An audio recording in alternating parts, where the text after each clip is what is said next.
Lace इब्न साद रावी है। मैं 113 हिजरी के हज में पैदल चलकर हाजिर हुआ।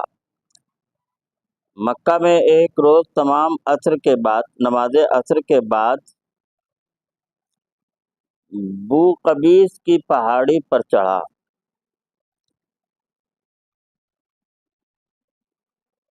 तो वहां एक मर्द हक को दुआ और जिक्र में मशगूल पाया।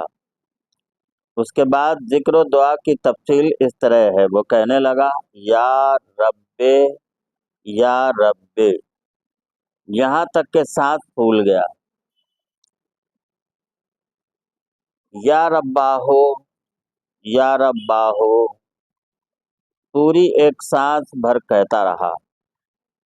या अल्लाहो, या अल्लाहो, या हय्यो, या हय्यो, या रहमानो, या रहीमो, या रहीमो, या अरहमर राहिमीन, या अरहमर राहिमीन, 7 मरतबा, यहाँ तक के सांस पूरी हो गई।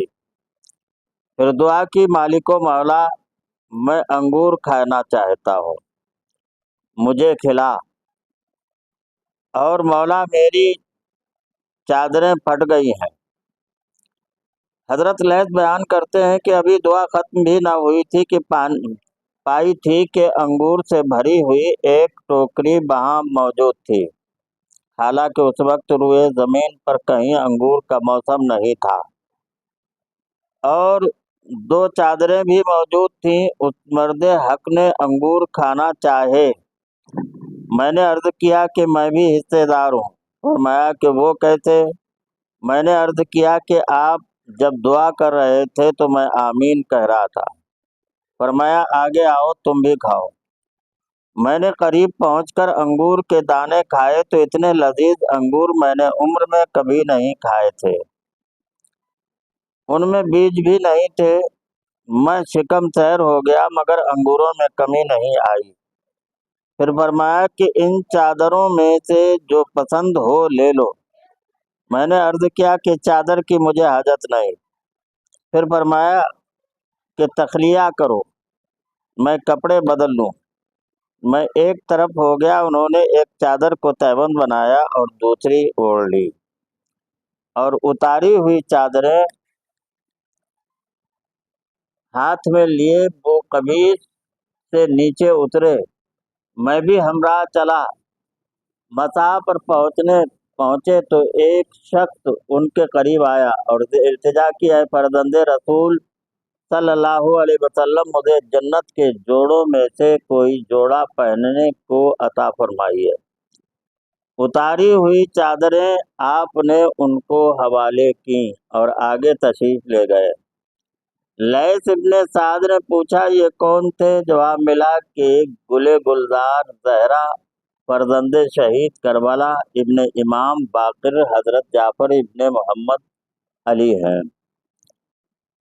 हजरत लैस इब्ने साद कहते हैं, ये सुनकर मैं आपको तलाश करने के लिए दौड़ा ताकि फैदाने नबूवत की कुछ और किरणें समेट सकूं, मगर अफसोस कि आपको न पा सका। हैफ दर चश्म ददन सोहबते यार आखिर शुद, रुए गुल सैर न दीदे बहार आखिर शुद। हजरत सुफियान सौरी रज़ियल्लाहु ताला अन्हु के अक़वाल बयान करते हैं, आपने फरमाया कि सलामती का हुसूल बड़ा दुश्वार है, उसकी राहें भी मख्फी है। अगर सलामती मिल सकती हो तो गुमनामी में, अगर उनमें भी ना मिले तो खिलबत में, और खिलबत गुमनामी की तरह नहीं, और अगर इसमें भी ना मिले तो खामोशी में, और खामोशी खिलबत की तरह नहीं है। और अगर सलामती खामोशी में भी नसीब ना आए तो कदीम बुजुर्गों और नेक बंदों के कलाम में मिलेगी। नेक वक्त वो है जिसे खुद अपनी जात में खिलबत हासिल हो जाए। रोजाना इज्जो शर्फ है खिलबत, नफ्स शोला है बर्फ है खिलबत, फासिल खल्क हक से बातिल है, गोश है अहले ज़र्फ है खिलबत।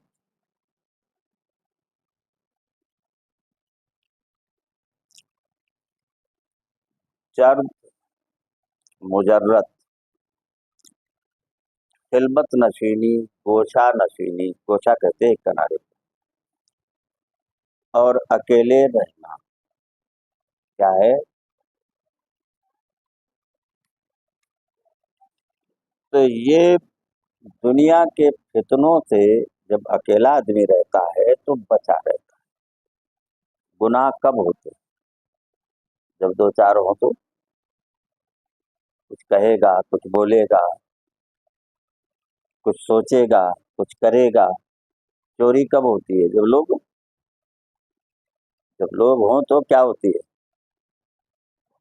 तब चोरी होती है। तो शादी ब्याह में इसलिए क्या करना चाहिए? माल लेके नहीं जाना, और अगर जाना है तो सख्त जो है ना वो क्या रखे हैं? निगरानी। लेकिन फिर भी आंख से काजल लोग चुरा लेते हैं। बात समझ में आई? तो हमेशा जो है ना आदमी को क्या है? खिलवत गर्दीनी अख्तियार करना चाहिए, अकेले में रहना ज्यादा पसंद करना चाहिए। अब मुझको तो फुर्सत नहीं है, मैं तो यही चाहता हूँ कि बस अकेला हो जाए। आई ना बात समझ में? लेकिन जिम्मेदारियों से भागना ये रसूल की सुन्नत नहीं है।